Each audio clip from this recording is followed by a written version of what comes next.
Hello, ladies and gentlemen, and welcome to another episode of the Tattoo Guardians podcast. Today is a heavy one, very close to our hearts. We've experienced tragedy in the family not even 24 hours ago, so it gets a little deep on this episode. Please bear with us. We are talking and commemorating our fallen comrade and family member and brother, Zachary Good. We love you, man. Stay tuned.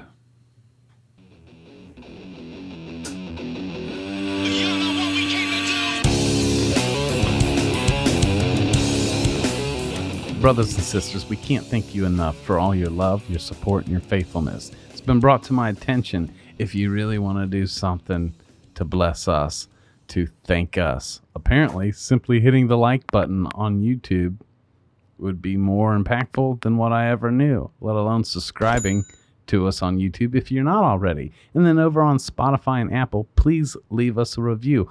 All of your listening and your comments to us mean the world to us. And do us a favor and just hit like on YouTube and leave us reviews on Spotify and Apple. And we're going to continue to serve you with our whole heart. Thank you so much. Hello, ladies and gentlemen, and welcome to another edition of the Tattoo Guardians podcast. Yeah.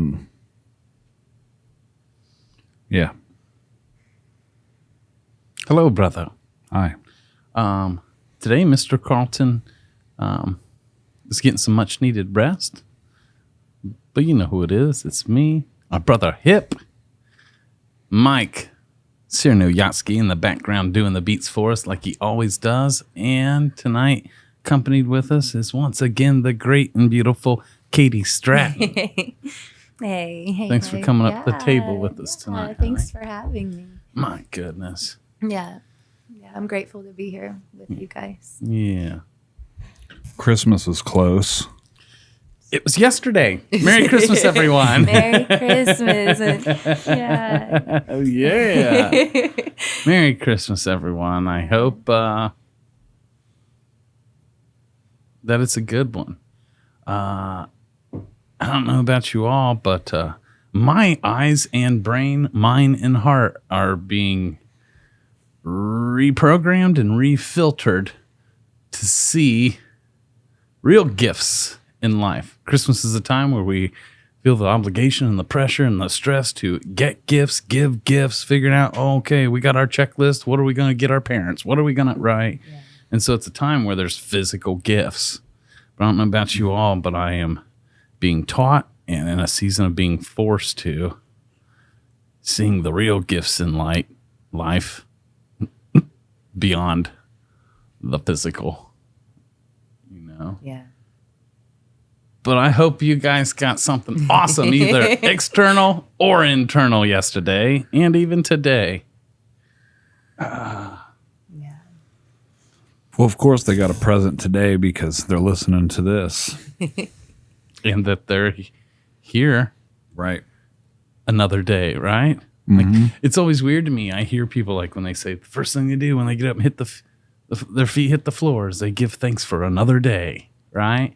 And as cliche as that sounds, some days it's like, wow, yeah, that alone is a gift that I had overlooked, that I wasn't even seeing. The gift of another day. To be here, to be on this show, to be sitting at this table with you, to be married to this beautiful soldier, right? To be your friends, to be your brother.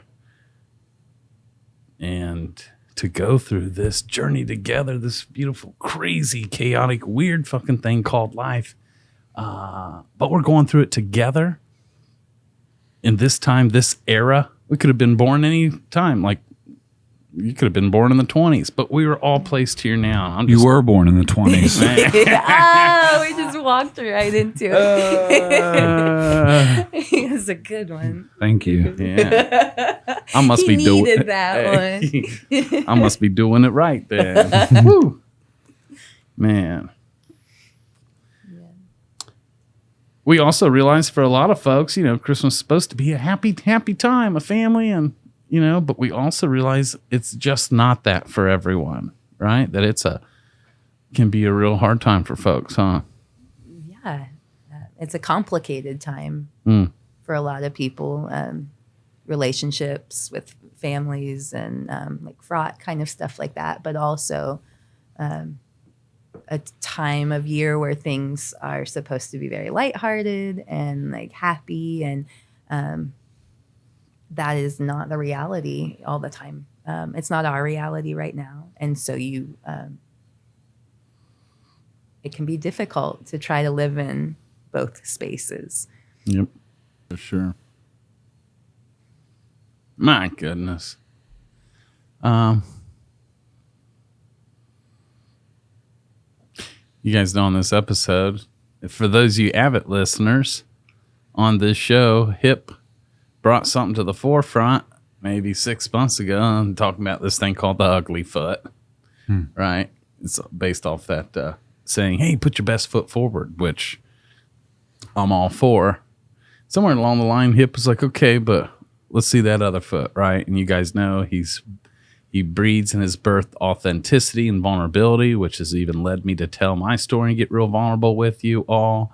And through that, though, we've learned a lot and are continuing to learn a lot, even right now in this very moment. You guys also know that we have reviewed things like, who do you become in the midst of the storm? And most times in life, in storms, you hunker down. You wait on it to pass or to get better. But life keeps going on. And what do you do if the storm in your head and your heart and your season hasn't passed yet, but you're still counted on by other people? What do you do then, right?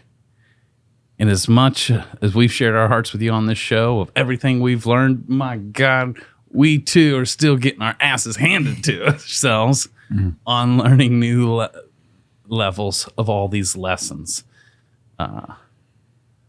Even if we come back around on another fucking spiral on the staircase, man, this one hits. Brothers, sisters, we come to you today with real heavy and broken hearts.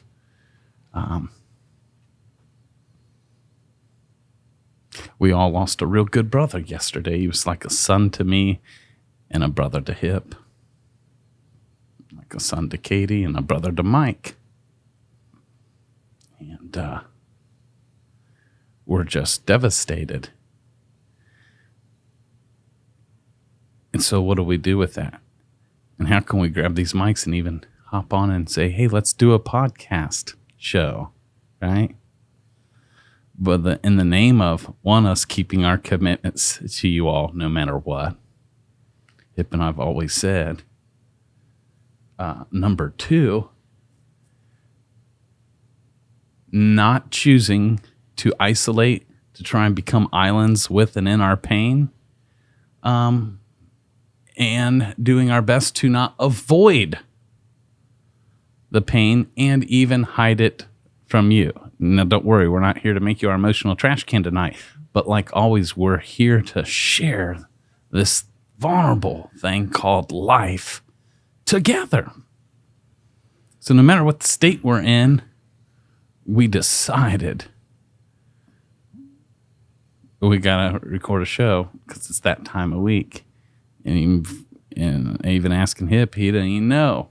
I didn't even know how this show's supposed to go. We're in a state of shock right now. We don't even really know what to do with ourselves from moment to moment right now, right? Whew. So we're hurting. We're in shock. We've experienced some trauma. And tonight we're going to process some of that with you and honor the life of our brother. And I believe if you hang in here, that there'll be some great nuggets for you to extract for your own life and your own heart.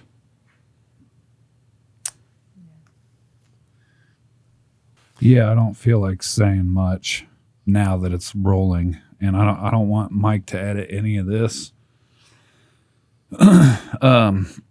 Just because, like, I don't know, vulnerability is a spiritual principle.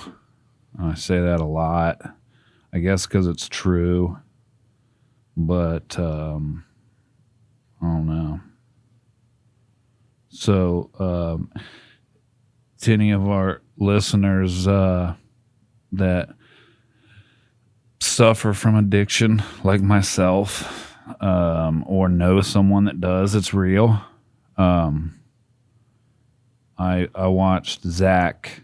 I didn't have much clean time when he came into recovery, and I watched him with a stained T-shirt and jacked up teeth and a dirty flannel.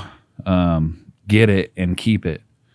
And he eventually got a beater car given to him, and like he hung on to his clean date, and he got his teeth pulled and like wasn't embarrassed of it, was actually proud, and walked around with no furniture in his mouth until they got his teeth. And he didn't care because like he was humbled by the thorough ass kicking that he received, being homeless and sleeping on the streets. But it's just been cool to see his life like grow into what it is. And, just talking to people today, that like, I remember giving and being a part of giving him his certificate from completing his apprenticeship. And I gave him his first tattoo and his second tattoo.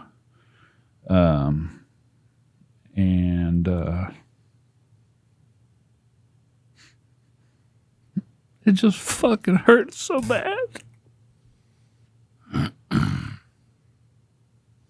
I was just driving around all day yesterday, and I kept getting flashes like I'm the one that died, and I'm just in this dream, thinking that it's him.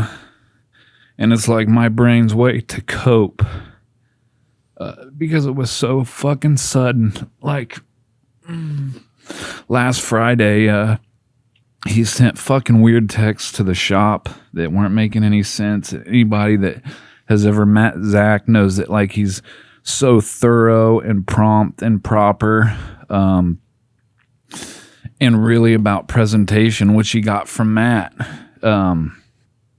And I knew he was fucking using. And it's like what happens, like Matt talking about like isolating and being an island, even for people that ain't got problems with addiction. Like, we don't need to isolate. We're meant to be together.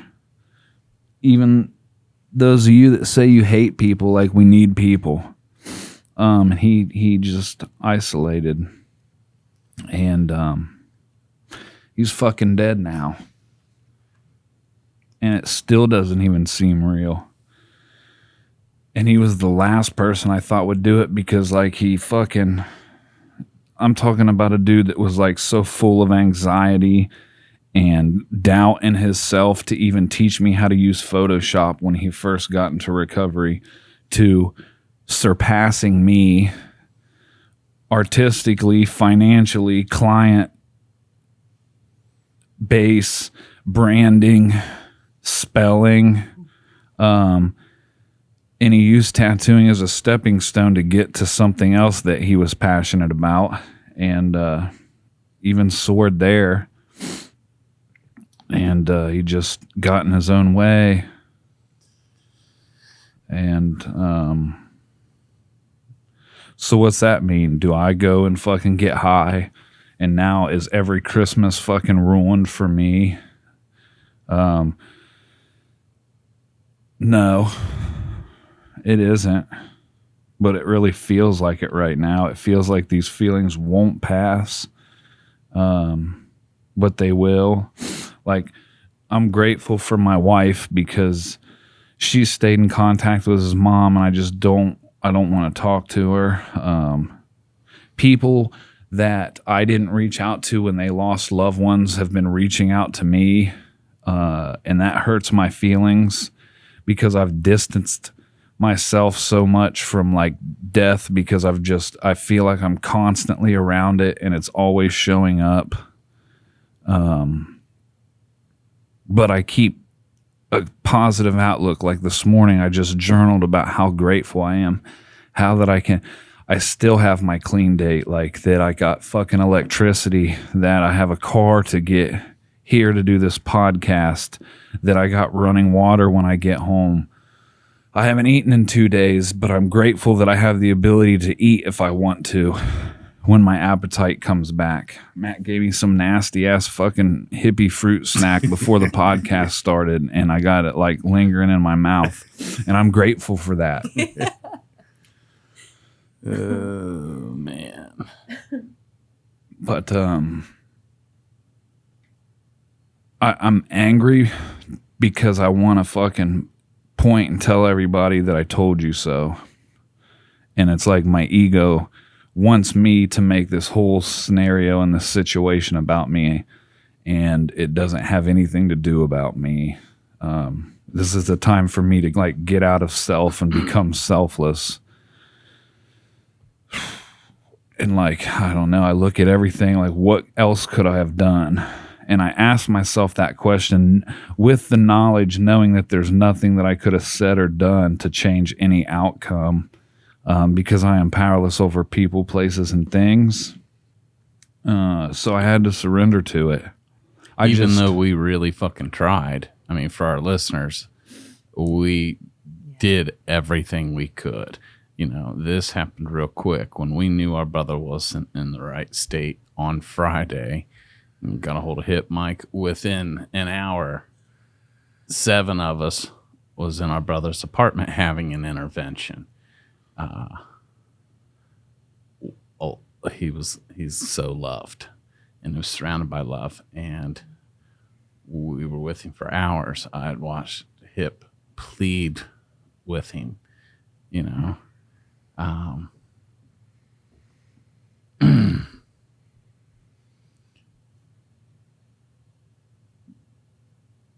But even though he's realizing he was powerless, it's not that we didn't give it a fighting chance every fucking hour. Yeah, that's one thing looking back at all of this, and you know, it has happened so quickly within a matter, you know, under a week, within days. And I just couldn't help but wonder if he hadn't reached out kind of erratically in the group chat, could he have possibly died without knowing how hard you guys would have fought for him, could have fought for him, how loved he actually is. Because of the way things worked out, he got to experience the fullness of your support, fullness of how much you guys love him. And maybe right now is not a time to be like, well, you know, grateful for that. But I hope in time you guys can see. And I just think that I'm grateful that it has worked out the way it has, that at least you could have been there to try. But you had an opportunity to say you did do everything that was possible for you to do and that he was going to let you do. Yeah. But that isolation could have had him, could have taken him out without anybody fighting for him or knowing that they could. For our listeners, you know, Zach, again, is like a son to me. He's a brother. He built Aisle 9 with us from the ground up. You know, there's a time in Aisle 9 days where I called 4 of us the 4 horsemen, and it was me, Hip, Chris Powell, and Zach. We were the 4 horsemen. They were the only 3 dudes I would take to shows with me. All 4 of us would go and contend. All 4 of us would bring hardware home every show. Out of the 4 of us, we know one of us is going to get tattoo of the day today. We going for it. We're all in. Like, we pushed ourselves. We stretched ourselves. We learned so much together. We raised our rates together. We developed ourselves together as artists, as men, right? And I remember, and it's crazy because the story of Zach, how it even began, because I was looking back, because you got to even think of, like, you know, Katie and I were even having that conversation on, like, pretty deep conversation. Well, but I'll get there, I guess. But Zach never even asked to be a tattooer. And I was tattooing a high school buddy of his one day. And I don't know if you tattooers experience this. Whenever you're tattooing somebody, they want to tell you about their friend that can draw too. Right? Like, hey, I know somebody that be drawing. Right? Cool. Right? And he was telling me about his friend Zach, who could draw, was the best drawer in high school, but lost it all and let it all go to heroin. And he was like, I ain't seen him in a long time, but I've heard recently that he actually is clean now and works at some factory around here. No big deal. And I was just finishing my tattoo. Folks, don't later on at night, literally, my inner voice showed up and I literally was given instructions. Basically like, hey, I want you to go get that Zachary boy and raise him up. And I immediately was like, fuck, really? And I didn't know this kid from Adam, even how I heard about him. My client didn't know how to get in touch with him. But again, the how is not up to us. I was being instructed and asked, will you obey or not? You in or out? You ain't got to know the how. And so I was like, fuck, okay, yes, sir. Not realizing that Zach was going to be hand delivered onto our doorstep like 2 days later, coming to holler at Hip. Right? One thing led to another, and I pulled Zach out and gave him the message, gave him the word. Folks, don't you know I came across as a real weird guy, right? And Zach's sitting there in his Fuyao factory in his work boots, chain smoking cigarettes, looking at me like all tweaked out, like meaning he was clean. I mean, he was anointed by Matt Clemmer being Matt Clemmer. Why is this guy being so nice? Why does he give a shit about me and my life? And this seemed too good to be true. And I was telling him, I know it ain't me. Someone out there is looking out for you. I just been called to be the vessel. And folks, we were like offering him to basically a free apprenticeship, change his whole life. I'm just being obedient, and Hip trusted my intuition. And Zach told me no. He fucking left and rejected me. I'm like, oh, wait, what? Like, do you? And he's like, no, I think I scared him away, And he came back like a week or two and came in on his tattooing. He's like, hey, Matt. I'm like, yeah. He's like, you remember all that stuff you told me outside like a week or so ago? I'm like, yeah. He's like, will you tell me again? He's always needing more information. Like Hip said, he's overly thorough. And we did. And something else we always say is, I thank God for all the people in my life that believed in me more than I did. And we all need those people in our lives. And I have people like that in my life sitting at this table. And so I'm that person for others in life. And I was for Zach. And I could tell in the beginning that he would have to borrow my belief and Hip's belief about him, that he's got the goods and can do this. And over time, with putting in the reps and the work, his belief level about himself rose. It was a beautiful thing. And my God, folks, he became a sponge. I think, out of all the people I've poured into my life and have had the honor, I could narrow it down to the two that I've poured into more than anybody, and it's Zach and Hip. I mean, 16-hour days, staying until 4 a.m., like normal, every day, all day. And man, he was such a sponge. He was almost annoying at times because he'd have 101 questions for Hip, then 101 questions for me, then go back and ask Hip the same questions just a different way. He was annoying at sometimes. It's not he could have been. He was. Yeah. But he put in the work and he grew so much. And that was the beginning of our relationship, that season of our life, the beginning I called the call. For he was called. We were called. Our paths intersected for such purpose that we were about to embark on a journey that none of us could have. Everyone dies, but not everyone truly lives. And there's really no comparison. But in the short life of Zach, I would say he got to live more and experience more and see so much and be a part of so much, where there's other people that may live much longer lives and don't get to live half the life he lived. And the places we went, the things we traveled, everything we did. But in that season of Zach learning from Hip and I and everyone else, that was the season of the unseen seed. For he became like a seed that we planted, and every day we would water and nurture as he grew. And no one in the city knew. you know, because I just remember, it reminded me almost like the bamboo tree, all the hard work we put in for no one even knew who Zachary Good was. Then when he sprouted, man, people started to notice, but he shot up. When he sprouted, he shot up like a fucking bamboo tree and out of nowhere in the city. And almost like that's why he said, Hip said he surpassed me even in branding. Cause like almost overnight, everyone was like, who's this Zachary Good? You know, and just exploded to where then he went from being our student to going and taking best of show at shows with us. You know, I'm just real fucking proud of him. And he exploded. We exploded. And throughout that time, something else showed up in Zach, is what I call the search. He started to seek for more wisdom. He also started to embark on a spiritual journey. And thinking I'm surrounded by great men, I got all these coaches and mastermind and got all these connects. And he was like, Matt, outside of the rooms, I don't know other great men to go outside of you to look for other mentorship. And that's when we had our first discussion that we talked about on the show of like, most of Hips and I's mentors in the beginning weren't ever in the flesh. It was this book, this DVD, YouTube University, this podcast, these tape series, your wish is your command, whatever the case. You know, teaching Zach even where to look, knowing that, again, when the student is ready, the teachers will appear.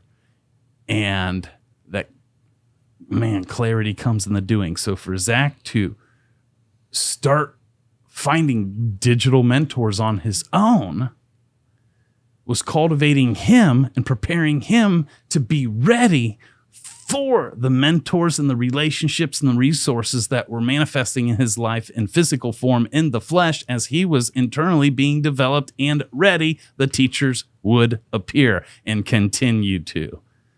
Season after season, time after time, and Zach just continued to grow and explode.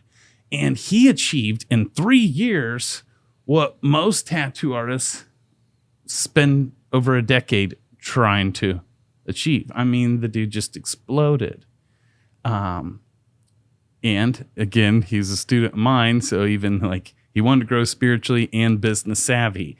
And that's when he got into other business circles and just exploded as a man, as a tattoo artist, as a businessman.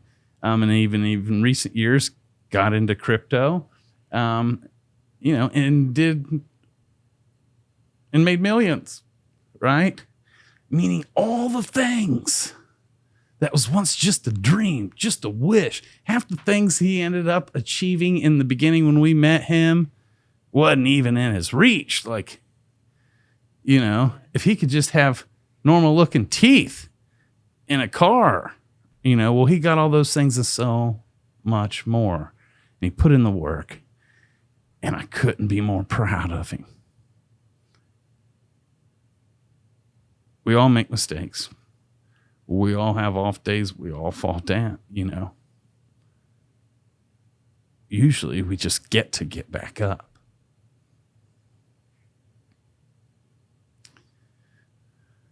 But I honor Zachary Good in his life, and I talk about being thankful. I'm so thankful.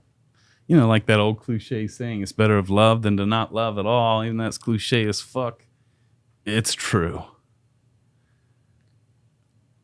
And now pain, once again, has become one of our greatest teachers.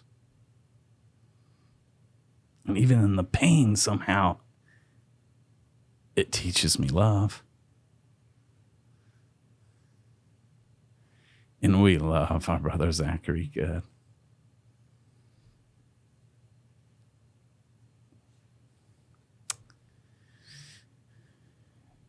He was loved. He is loved. Go ahead, yeah. No, I was just going to say it just doesn't feel like it's ended yet. Like it wasn't supposed to end yet. Yep. Absolutely. I remember when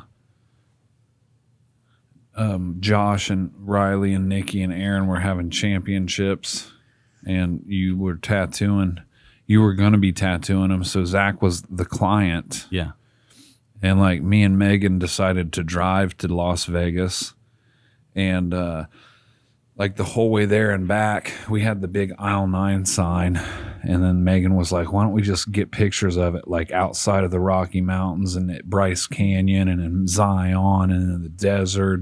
So we were like driving around, like enjoying our time and pulling the aisle 9 banner out and taking pictures all across America. And like Zach's fucking bitch ass wanted to fucking call me and ask me what hotel I was staying at and what room, because he needed to fucking know, because Matt's and me are staying in this room. We need to know what room. And I stopped him. I'm like, Zach, dude, why in the fuck are you calling me right now and asking me this? Well, I just, I need to know. No, you don't. You're the fucking client, dude. Just shut up and fucking go and chill and get fucking tattooed. That's all you got to do. You're not an artist at this point.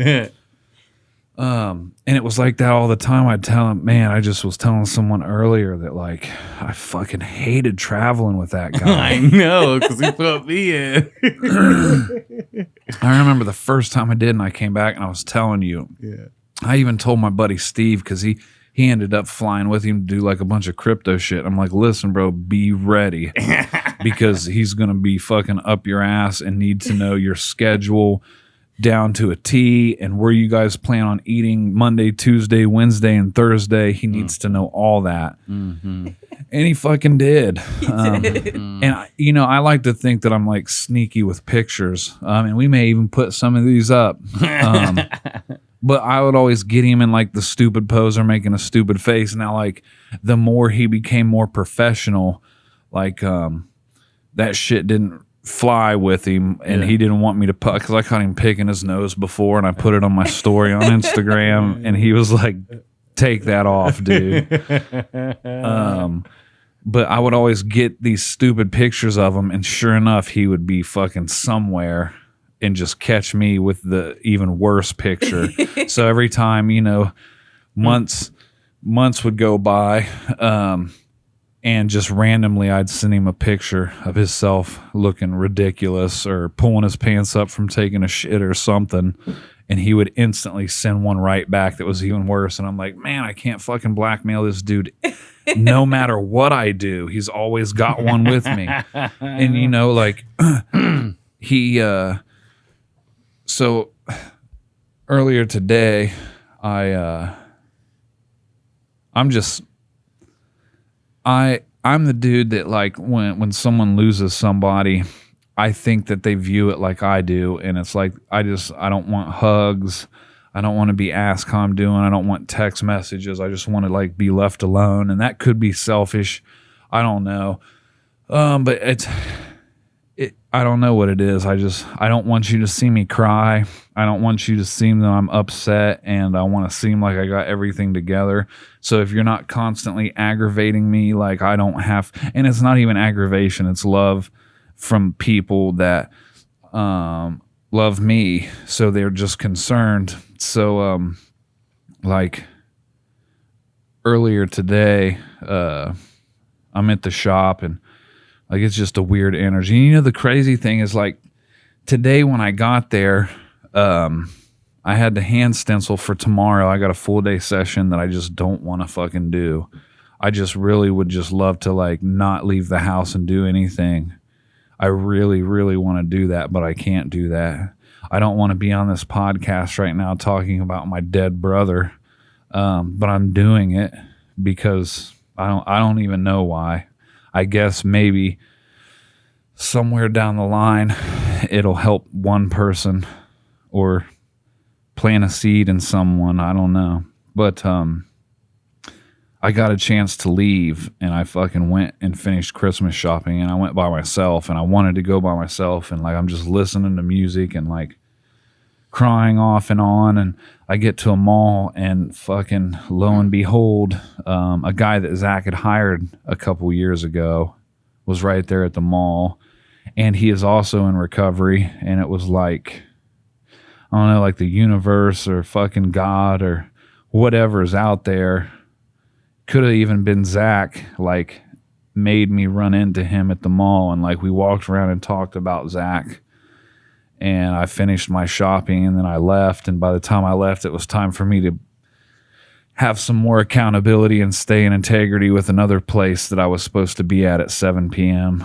But on the way there, like, my wife, she's stayed in contact with Zach's mom, and she told me that, like, Zach's mom had to tell me that, you know, because we told her, you know, if fucking you relapse around me, I'm calling the fucking police on you. I'm telling your fucking parents. I'm telling your children. I'm telling your wife. I'm telling your husband.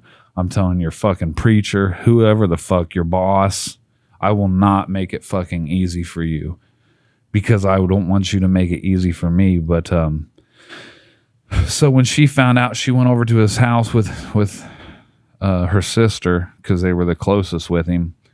And I guess, like, after venting about how pissed he was of the things we were doing, he realized that, like, we were there and we loved him, and that he said,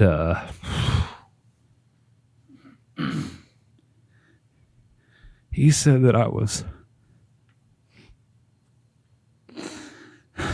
one of the closest people in his life, and that I meant so much to him. And that I wasn't a friend, that I was family. And he looked at me like a brother that he never had. It's like, why couldn't I fucking be there? Why couldn't I fucking save him?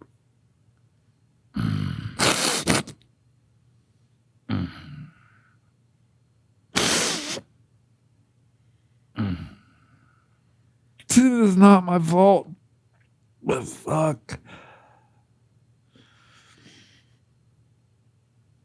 It just shouldn't have happened. Yeah.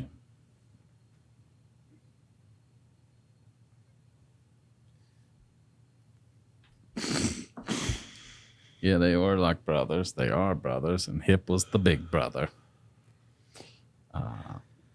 And they loved like brothers. They fought like brothers. They picked on each other like brothers. They razzed each other like brothers. And even the other night in the intervention, Hip hit him up like his big brother and was telling him the fucking truth in love and pleading with him, helping him wake up. You know, I went over with Hip and Mike and Megan and Aaron, and Steve, our brother Joe Brenner. I mean, there was 7 or 8 of us there.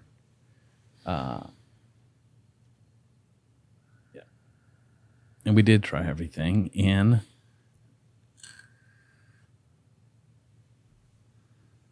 you know, even Joe Brenner and I stayed after till like 4 a.m. and cleaned out his whole house. Filled up 2 trash bags of all kinds of paraphernalia. And then we're on like almost an everyday accountability with us group, with me, you know.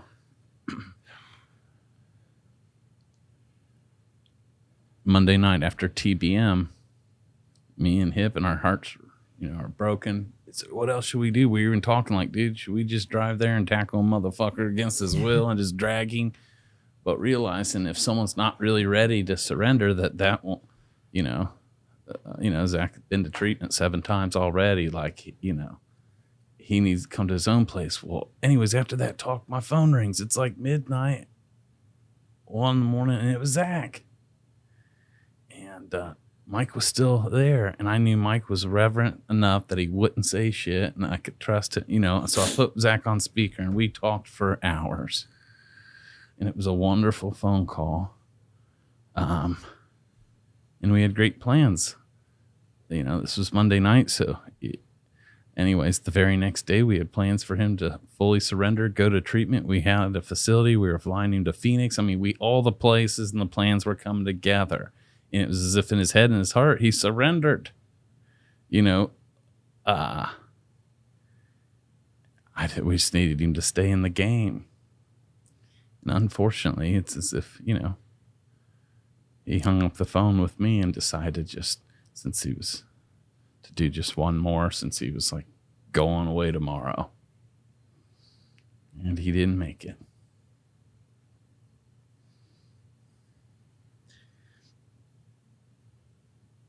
So yeah, we weren't able to save him.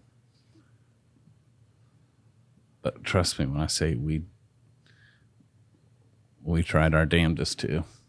You did. I watched both of you, and you came from totally different worlds, and I think that's the beauty of Zach too. Is he was so different from the two of you that he was closest with the two of you. Man. And you came at it, Hip, from an addict's perspective, and you knew exactly what you were supposed to do and how best to support him.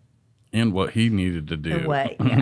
And Matt was coming from not from that world and was just, I saw you were filled with nothing but hope.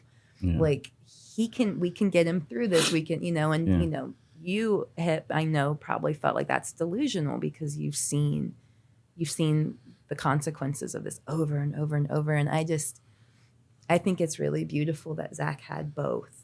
He had both. Yeah. And that hope, I think you always kind of gave him that hope. Like you saw that in him, and you have always kept it very real with him. And so I just watching you two, even now, work this out. I hope you see how beautiful it is that he got such a full support, the full spectrum of support, and did for years. Yeah, yeah. I mean, he did. For all of our listeners, he was working on his 8th year clean. It was clean over 7 years, and we built an empire in 5 of those 7 years together. Yeah, he was always, you guys, it's foundational. Oh my God. Yeah. And not only was he clean, I mean, he was the type that was so good and was asked to speak at other places and gone to schools and speak, and was like the hope shop for so many, and was the poster child for what success looks like and freedom can look like, and getting your life back and everything of what's possible when you get clean. But like I was sharing in the past, that we're all guilty of this. I was sharing it last episode, the one before. So oftentimes we can get so easily caught up in getting there that we forget about here. And sometimes, we've talked about this before too, that ritual is greater than results. And this looks different for all of us, but it's important for us not to forget some of the basic things that we practice to get us here,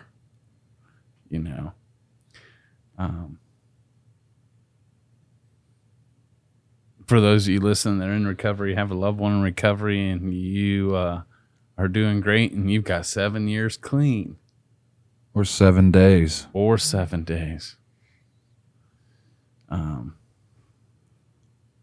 Apparently a trap can be set to make you think you good. Maybe don't need to practice any rituals anymore because you got all the results you wanted. But this thing called mastery is a lifestyle of always practicing and mastering the basics.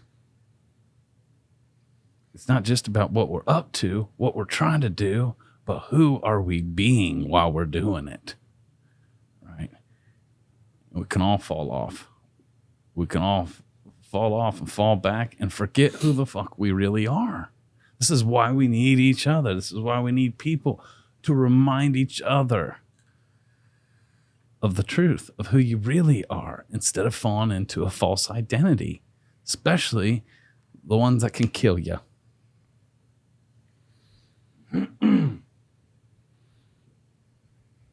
Feelings are hard to deal with. And I'm grateful that I don't have the urge or notion to want to get high. I'd rather feel it. Just for today, I'd just rather feel it. And that gentleman that I ran into at the mall, he was telling me that where he's at today was because of Zach, and like seeing Zach successful in recovery and in tattooing, and steadily staying successful and recovering and gaining more recovery and more success, had him look and talk to his people in recovery and say, well, I mean, if he can do it, then I can do it. Yeah. And now this guy is still having his same clean date. He's currently working on set doing a movie with Robert De Niro. He's not acting. He's part of like the lighting and running the camera, rigging, I believe is what they call it.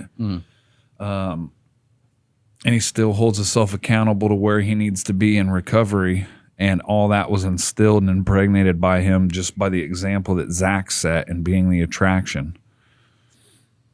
Mm-hmm. And I mean, you know, just in the shop, he would do something that I would be too scared to do. And then I would see he could do it. So then I would try to do it. And then I would do something he's too scared to do. And then he would do it.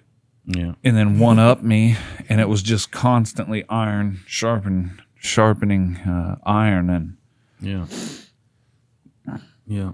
he, man, last summer he brought his dad around a couple times, which he wasn't close with, but he has his own issues with alcoholism and addiction. And Zach was paying to get his hair cut and like feeding him, his own dad, like the child raising the father, which meant a lot to me because my dad passed early. When I was like 15, he decided to drink a fifth of vodka versus take his insulin.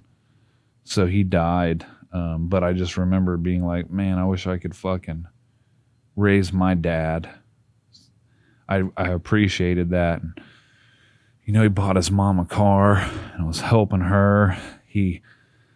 We did these like self-help things in Chicago, and fucking he basically forced his mom to go to one of them. Well, one of them meaning like 5 days in a row in Chicago with me and my wife. And it was great. I felt like she didn't want to be there because my hyper ass always wanted to do shit and walk all of downtown Chicago. Kind of wore her out, but it was fun. And I got to know a little bit of history about Zach and a child because, you know, I never used with him. But, you know, it's such a small world. Like, we may have crossed paths on the other side. But hearing his story,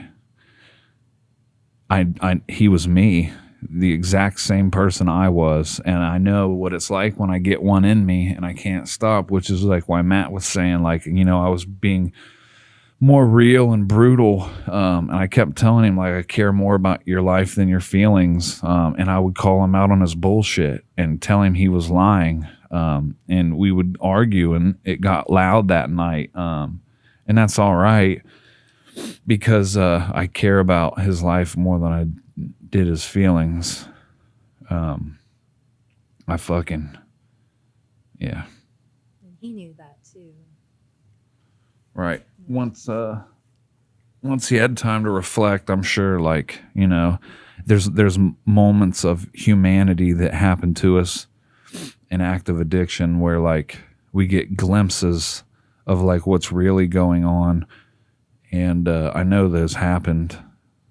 But, yeah, the only thing that would stop me were handcuffs.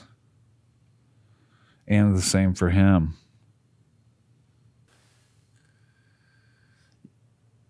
So we got the call yesterday, you know, when he wasn't responding to any of us, like the accountability we had set up. We got worried, you know. he wasn't answering his door or nothing. So then that's when, yeah. Megan called the police.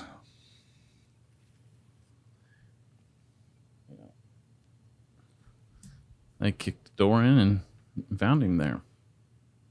Hip even watched him carry his body out.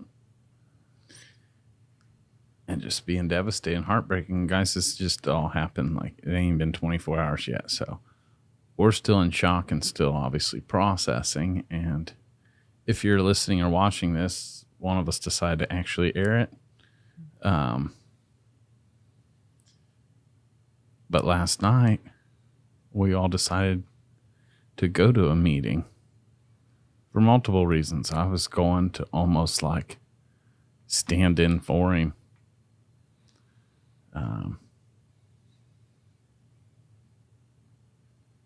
And it was beautiful. And even in that meeting, of course, the room was full of pain. But there were other people in that meeting that didn't know us from Adam or Zach or our pain or that he had passed. And some of those folks started the sharing out. And they had all been through their own hell and are going through their own shit. They started the sharing out with no matter what. They started out with gratitude. And the things these people were genuinely sharing that they were thankful for really blessed me.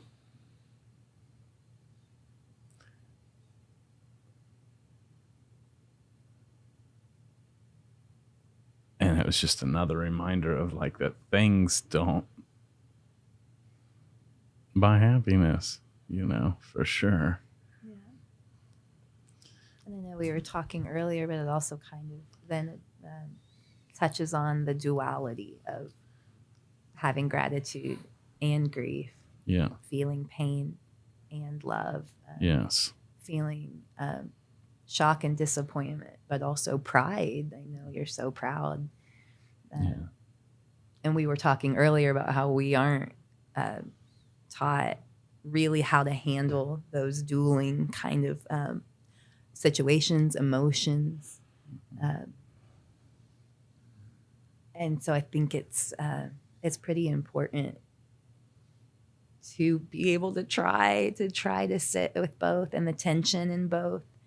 And that's why I like Hip saying, like, at least this time, and it hurt so fucking bad, but instead of trying to evade it or avoid it, or you can go get high, or to cover it or dismiss it or to bury it, he's choosing.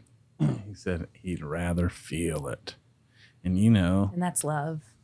Yeah. That's love. You know.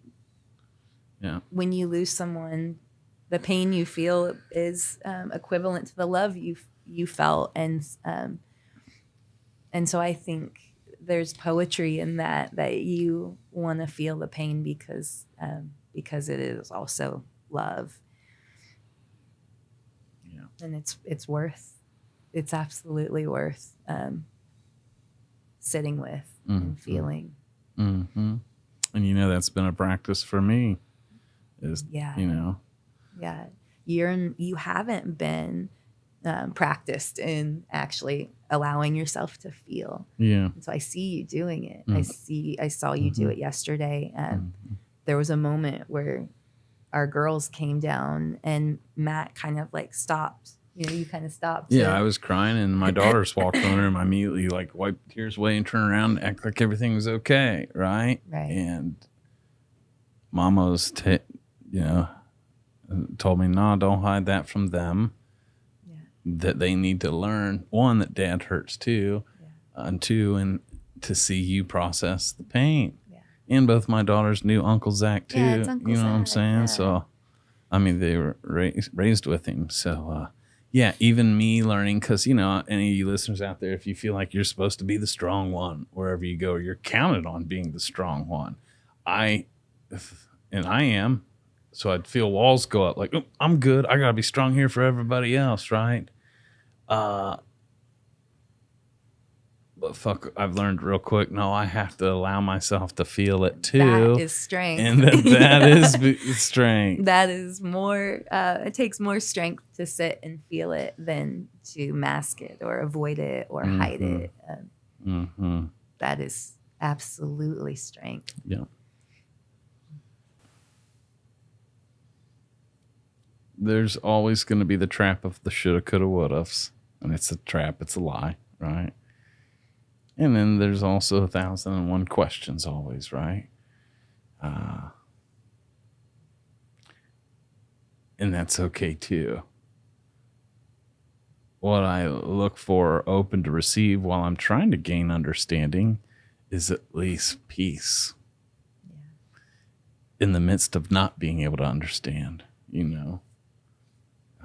And sometimes here in the past 24 hours, moments I've been saturated in the peace.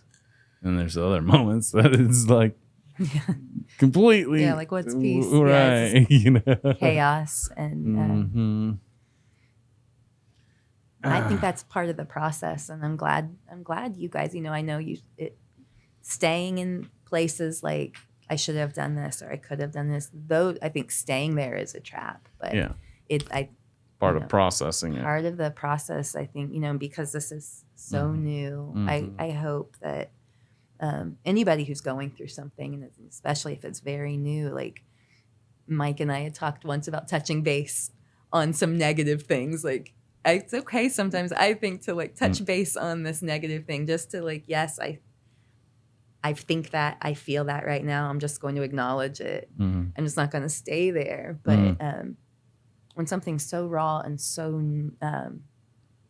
traumatizing, and I think it's important to allow yourself to kind of process whatever pops up. And I'm just grateful that peace has come with it in waves. Yeah. Well, I'm glad that you guys shared that, because, like, you know, I've never died before, so I don't know, like, if we just don't exist or if we go somewhere else or if there's someplace bad. I mean, honestly, I don't think anyone knows for like tangible evidence. Now, I choose to I guess think the more peaceful route, but I can't still stop my brain from wondering. And then like I'm like, yeah, he's not suffering anymore. But you know, I went and like when they took his body out of his apartment, like I woke up today and like that's always burned into my mind, and it was important because he needed someone there that fucking knew who he was. And I'm just thinking about like, there's no music in his apartment today. They probably turned the heat off so it's cold. The plants are going to start dying because they're not getting watered. But then I forget that thought, and someone calls me and we talk, and then we laugh, and then I go back to that thought, but I don't try to like dwell on it. Yeah. So I'm glad that I don't feel, or the thoughts that I'm having aren't different than other people's thoughts.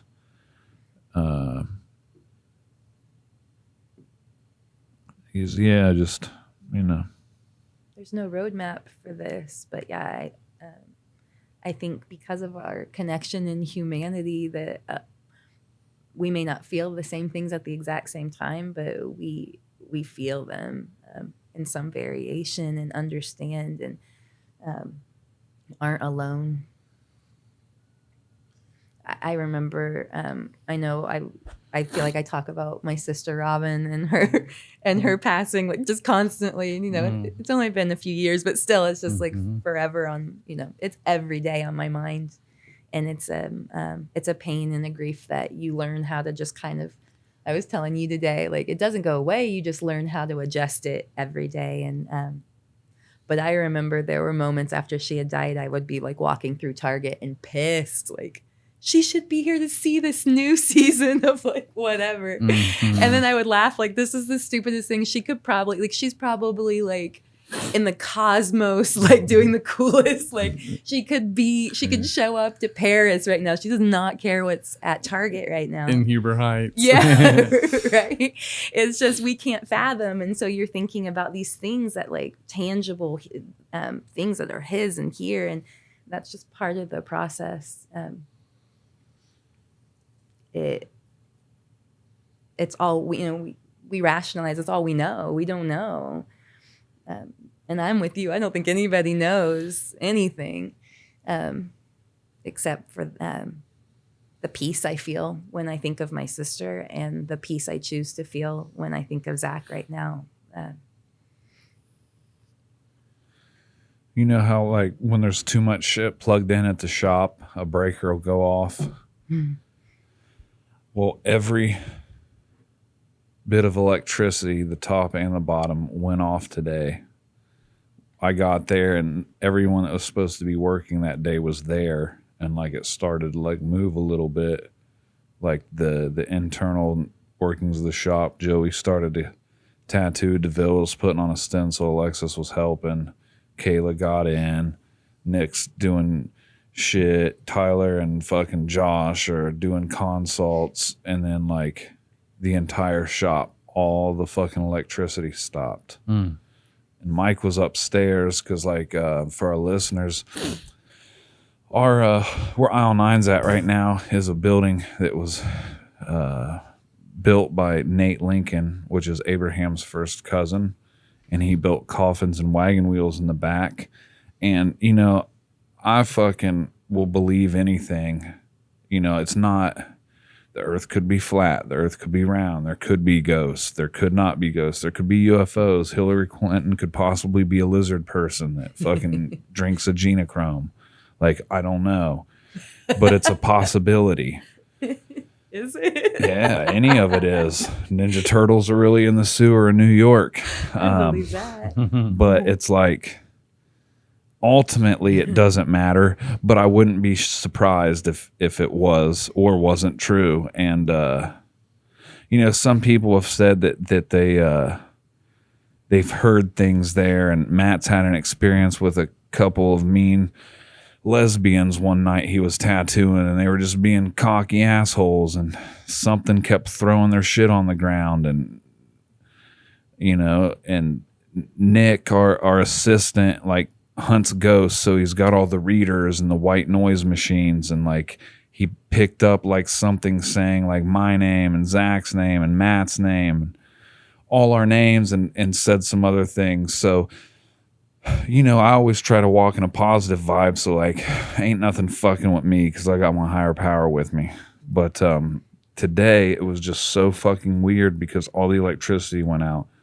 I called for Mike. He was upstairs because our basement is old. It's very old. It's still the same basement it was when fucking Nate Lincoln was there, probably bringing in slaves to hide them. So it's usually packed full of shit, and someone my size, it's already not hip friendly. So sending little Mike down there to like check the breaker box. Well, he wasn't there. So I went downstairs and looked at the breaker box, and not a single breaker was blown. And I went ahead and hit all of them. And the electricity still didn't come back on. Then we walked upstairs, and then it just all came back on.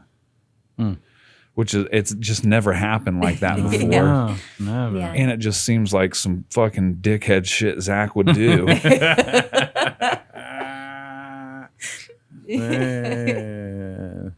Yeah. Yeah. Or Yeah. maybe it was just something weird that happened. you know? Maybe, but like, why can't you choose to make it? Why can't you choose to believe it's something comforting like that? I don't think there's any harm in like, Because, I mean, if it is, I can't ever do nothing back. right. Oh, yeah, you can. We still haven't planned his viewing yet. You can pick your favorite pictures. Yeah, I want to see all of these bad pictures. Hip's got them all. Oh, my God.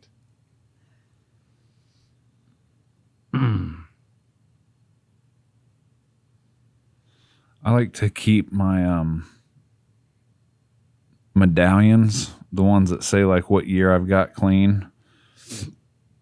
And I just had to keep giving them away to fucking coffins. It's like a sign of respect, I guess. But you're supposed to keep them to pass them down to people that are coming up after you, to give them your medallion for when they reach that year. And I was just thinking, like, what can I give him that would mean something? You already did. Your whole life with him, you already did.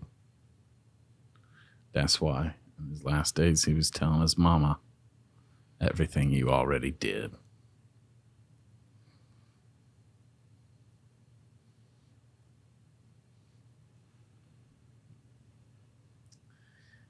And he told me the same thing about you, how much he loves you.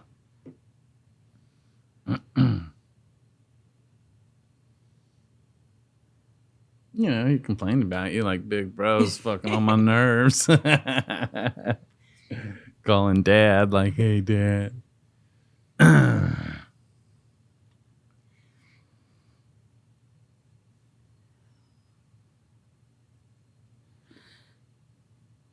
So it's times like this when I'm all like on my high horse in my soapbox trying to tell you all, no matter what, that life happens for you. Right? That shit sounds cool. But even now, like when things that happen, it's just terrible, horrific, or seems terrible and horrific, traumatic. Even this, like, life happens for you and through you. The answer, I believe, is yes. Even when we can't even see what that may be. It is part of our heart that the life and the legacy of Zach Good and the impact he's had on all of us and his story will continue to impact and touch and change lives.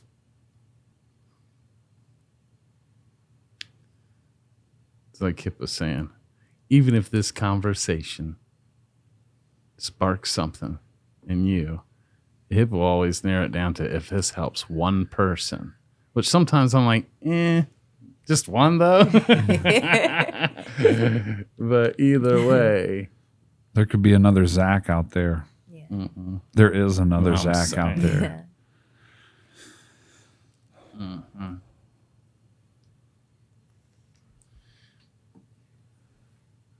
Oh, and last night at the meeting, someone was doing a reading and they were talking about this thing called surrender. And we've been faced with surrender over and over again, right? And this is just another opportunity to learn what surrender looks like even now. But the way they posted at the meeting last night was almost like that surrender is a lifestyle practice and a daily thing. And it's not even just talking about drugs, is it, fellas? And we've had to learn surrender so many areas of our life. But this is what just has been a reminder to me of there's certain daily principles, practices that we ought not to just let go of for too long, because we could just fuck up and forget who we are and fall off and get caught slipping, We all do.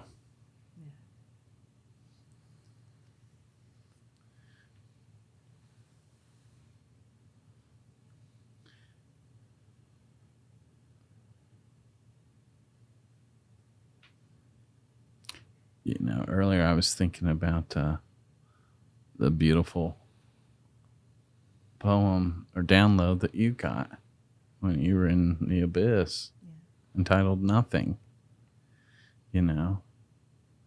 which to me is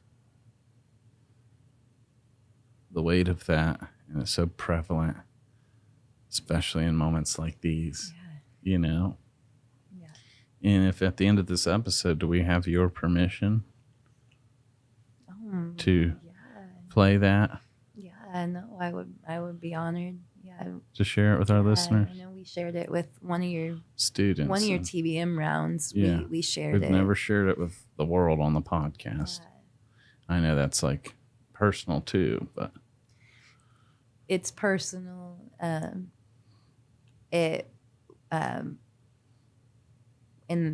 the past year, with me being sick from after having COVID, having a lot of neurological issues, and our whole life was flipped upside down, and still has been, it still continues. But yeah, I without having to rehash a lot, I went inward and just kind of sat, and decided not to hide from.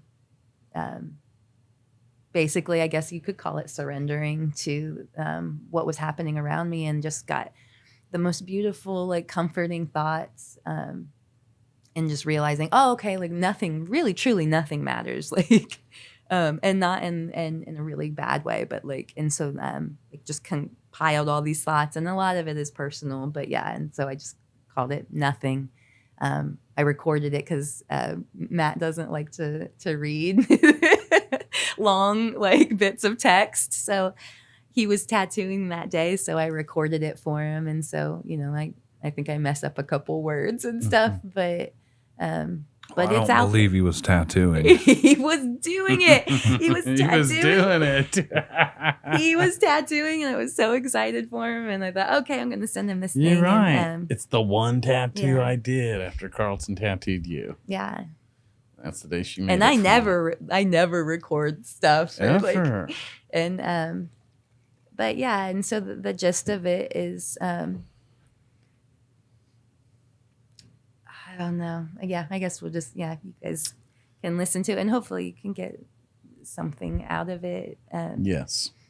Thank you for sharing it with Yeah. all of us, because that's vulnerable, I know. Yeah. But it's fucking beautiful, and I believe could also really leave our listeners with a gift today. Okay, good. This can be our Christmas present Yeah, okay. to all the tattoo guardians out there. Yeah.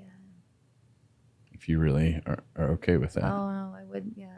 And I would be honored. And I think Zach would be down. Yeah. Yeah, I think If he not- gets it. He gets it more than I. If not, Zach, make the lights go out right now. He Turn the might power have some off. notes. He might need to really, really think about this. Oh my gosh! When he got his apartment, I helped him decorate it, and that was my first time really, really getting to see what you guys How have said. anal he is. Oh my gosh! He's like, "Are you sure?" And we went back like 100 times, and different couches, and comparing things, tan to tan. yeah. To And this tan to he's this like, tan. Can you change that brown on that mood board just like a little, just like a touch? And I was like, oh, this guy, I can't believe. But now, I'm super grateful that I got to experience that classic, classic Zach notes. Yeah. Yeah, yeah. He's an amazing guy, and he's absolutely a product of the both of you, and you're products of him. And Yeah. Man, this thing called life is a wild fucking ride. It's vulnerable. It's painful. It's beautiful. It's fragile. And none of us know when our ride's ending. I guarantee Zach wasn't planning on dying yesterday. Yeah. I guarantee he wasn't. And I'm not planning on dying today or tomorrow. And neither are you. But it's weird that we'll start to live as if we got plenty of time to do whatever.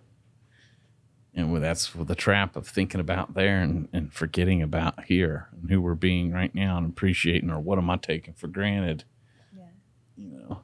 Am I fully living, receiving life right now? Am I thankful?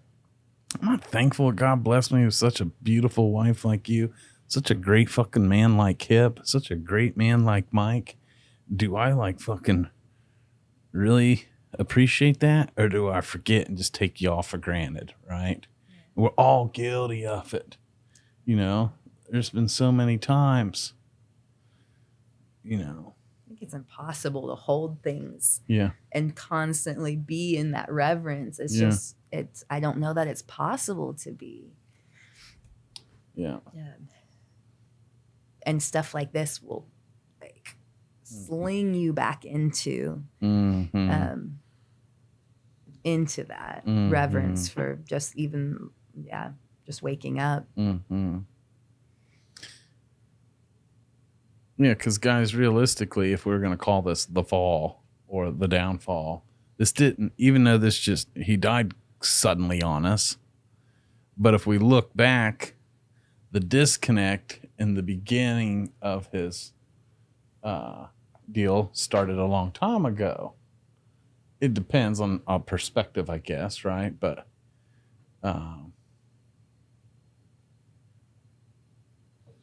I seen it 2 years ago. right. Yeah. But it doesn't matter if I see it. He's got to see it. Yeah. And you tried telling him 2 years ago, and a year and a half ago, and a year ago, and 6 months ago, and last Friday, and, you know.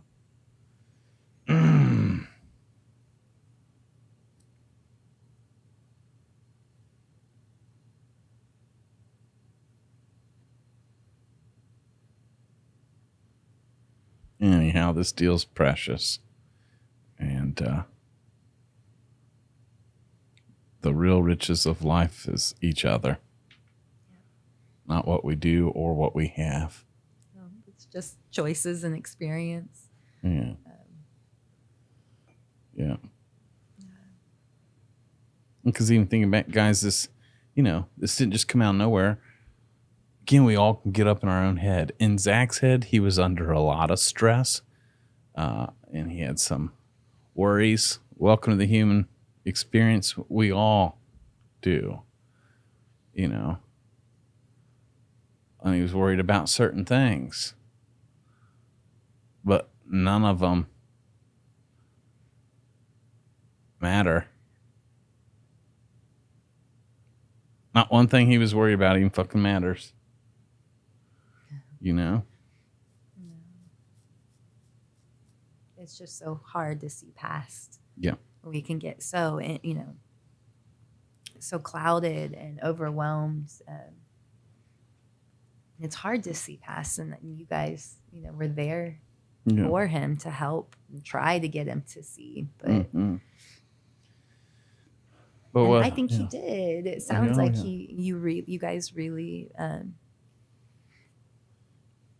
at least got him closer than he would have been. Oh yeah. And like Kip always dropping one-liners like the shower he took last week isn't going to keep him clean this week, right? You know. Yeah. Week. Yeah. You shower once a day. Yeah. I was trying to make it seem more like a week really would urgent. cover it. The shower you took last year is going to keep you clean this year. That's right. That one time I washed my hair on display now. To our guardians, if you or someone you know struggles with addiction or mental health, please don't hesitate to reach out. The National Mental Health Hotline number is 1-866-903-3787. 866-903-3787. Save your life or someone else's. And keep showing up. Right? Yeah. Sometimes half the battle is just showing up.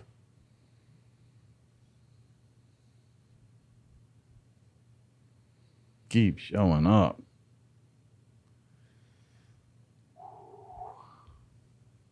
We love you all, guardians. We know this is a heavy one today. If you're still listening, hey, we love you. And we're always keeping it 100 on here. And stay tuned for Katie's message. That's right. Thank you for sitting with us today, Katie. Yeah, Thank you. I'm here for you. We love you, Mama. I love you guys. Yeah. Merry Christmas, everybody. Yes. And Happy New Year. And I hope you get something beautiful out of the download that was placed in Katie's spirit entitled Nothing. We'll play that now. We are extraordinary because of nothing. We compete with no one. True growth is measured only against self and still means nothing more or less than what is. There's no good or bad or arrival point. There's no arrival point.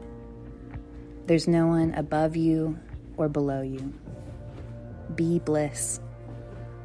We're free to make art, move our body, eat food, care about people, be weird, surround ourselves with treasures, have goals, rest, study, organize, save, spend, be lazy, write. Nothing we do will separate us from each other. Nothing we do will separate us from ourselves. Nothing we do adds anything to our value. Our value is inherent. Mine is yours, and yours is mine. Greatness is subjective. Pedestals aren't real. We're free. Bask in the life we've built and the things we've achieved and all those achievements yet to come. Bask also in the failures and lessons and complications of being human. Bask in the fullness that it means nothing more or less than what is. Bask in the abyss. Life is meaningless in the same way a canvas is blank. And when nothing matters, we get to choose. When nothing has to matter, everything gets to. Open our palms. Feel the light and air and the space between fingers. Life and expectations and hurts and trauma and experiences can run like sand freely from my unclenched hand. I can feel delighted and curious about what remains pooled in my palm. Ego death, decentering of self. I never used to doubt that the things in my life mattered, not just people, but like my interests, appearance, taste, work, talents, beliefs. It all felt important and personal and what made me me. Reaching abyss silences that noise, and clarity meets me there. There is no meaning. I am nothing, and I am everything. My mind and body are tired. I'm deeply sad. I'm definitely lost. We're told to run from those feelings. Be inspiring, pretend, lie, leave sad places quick, envision yourself healthy. But there's freedom here and room to think and feel. Acceptance and surrender of self, as is, right now. What if none of it is right and none of it is wrong? I am all things. I am nothing. I am sadness and loss and light and hope. I am sick and I am whole. I sit in this space with that understanding. What I embrace dissolves. We're healed in the abyss. Awakening of self can happen in dark places, effortlessly. Surrender. Coaching and water and meditation and trying is for naught without seeing the shadow. God meets us in the shadows. There is no answer. Nothing is right or wrong. Look, see, be curious, let it dissolve. The things that matter to me are still here and a constant. Family, friends, humor, caring about people. I like decorating my house and watching Lego videos on YouTube. Those things make me happy. We get to decide what makes a fulfilling life to us. It means nothing more or less than what is. There are no big or small lives. I'm delighted by what is pooled in my palms. I am now free from the idea that things matter about me. My work, interests, weight, hair, style, talents, knowledge, achievements.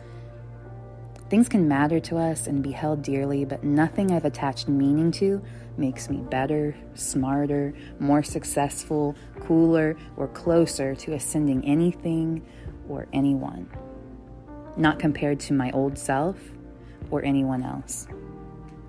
These things aren't what define me. If they're ever taken away, and they have been, am I still me? Who am I without these things? What is my value? Do they matter to me? Or do I value what they tell others about me? Ego death. What if nothing we gain gets us any closer to anything? And there is no arrival or finish line, only a flow of experiences and desire for more from a spirit within us that is already the totality of us. A spirit not constrained by time or formed by our choices. Anything we want, gain, or learn, our spirit already knows and recognizes. Time is nothing but a circular path for our spirit and soul, a wormhole. We have what it takes to be, do, and have what we want because we were, are, and have had those things already. Do our spirits evolve with us? Or are they the fullness of us already, past, present, and future? Stepping into power after a season of growth or hard work or learning a skill feels good because it's true to your spirit. And making mistakes feels heavy because it's not. What if baby me and young me and today me have already benefited from the awareness and fullness of future me? That trying to grow beyond or run from our past selves is an illusion. We cannot be separated from ourselves. We are, I am. Not a keeper of past mistakes or saddled forever with shame, but a multi-dimensional soul that can step in and out of the full consciousness of ourselves and accepts all, has experienced all, can survive all, is all. Freedom is accepting our worth and value and desires for a fulfilling life while holding beliefs about what that means like sand and open palms. It means nothing. Our choices either awaken or quiet our knowing spirit. Our paths are separate and unique from each other, but our journey is tethered as one. Growth cannot separate us from our past self. Ambition without contentment severs confidence. Comparison without self-worth severs creativity. When we open ourselves to the acceptance of our full self, past, present, future, have love and appreciation for what is, understand desire's true motive, reject separation and competition, respect and hold space for both new consciousness and forward momentum, as well as seasons of quiet contentment, apathy, or even sadness. When nothing has to mean anything and we lend ourselves open to any possibility, we all still die. So what is fear? We can have our hearts broken or accidentally eat yogurt paint, and it doesn't mean or change anything. We can be traumatized watching our sister die and still go get Taco Bell afterwards. Life is mysterious and beautiful and stupid. How we love each other matters. The rest is survival and experiences. Finding or needing meaning in everything is survival. You can even think the specks of dust in the air are your sister's spirit if you want to ease the pain of her being gone badly enough. Does my peace lie in faith or delusions? Or can it be found in the acceptance that this is all made up as we go?